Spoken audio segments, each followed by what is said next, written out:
नमस्कार।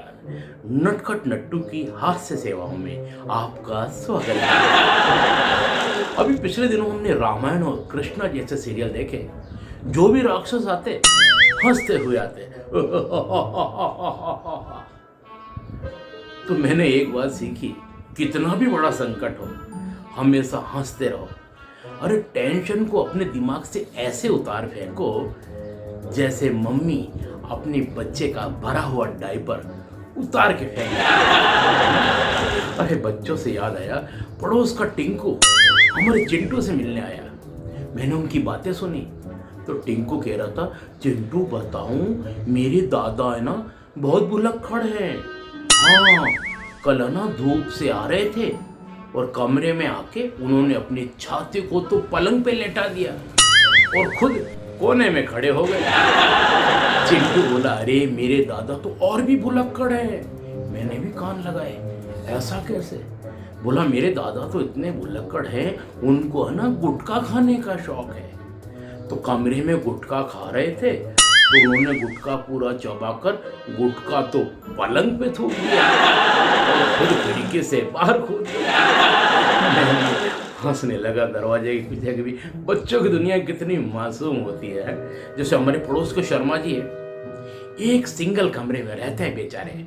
साथ में उनका बेटा बिट्टू पूरे दिन छाती पे लगा रहता है। कोई मौका ही नहीं मिलता कि हाँ कि कोई बॉबी फिल्म का गाना कभी कोई अंदर आ सके न पास जा सके, ऐसा कुछ फिल्माया जाए। तो आज संडे था तो शर्मा जी ने बिट्टू को कहा, बिट्टू तुझे कमेंट्री का शौक है ना? हाँ पापा, ये ले 50 रुपए और बालकोनी में खड़े होके 15 मिनट तक कमेंट्री कर। अच्छी करेगा तो 50 रुपये और दूंगा। अब बिट्टू शुरू हो गया। लॉकडाउन के बाद बाजार खुले खुले नजर आ रहे हैं, आसमान भी खुला है और भिखारी ओवर टाइम कर रहे हैं। पुलिस वाले भी कागजात चेक कर रहे हैं, गुलाबी कागज भी।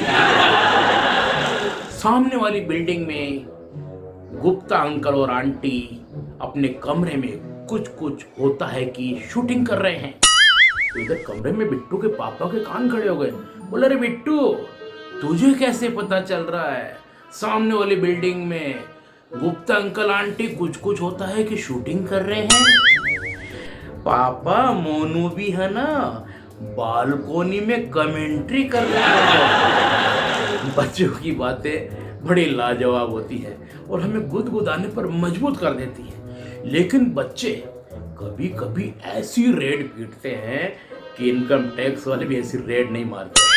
और वो मेरा दोस्त है ना सुरेश, हाँ, सुरेश के घर में उसके छोटे लाडले बेटे ने अपनी दादी को कहा, दादी दादी टै बोलो ना। दादी बोली, अरे टै क्यों बोलूं? नहीं दादी टै बोलो ना। अरे बेटा टै क्यों बोलूं? नहीं दादी एक बार टै बोल दो ना।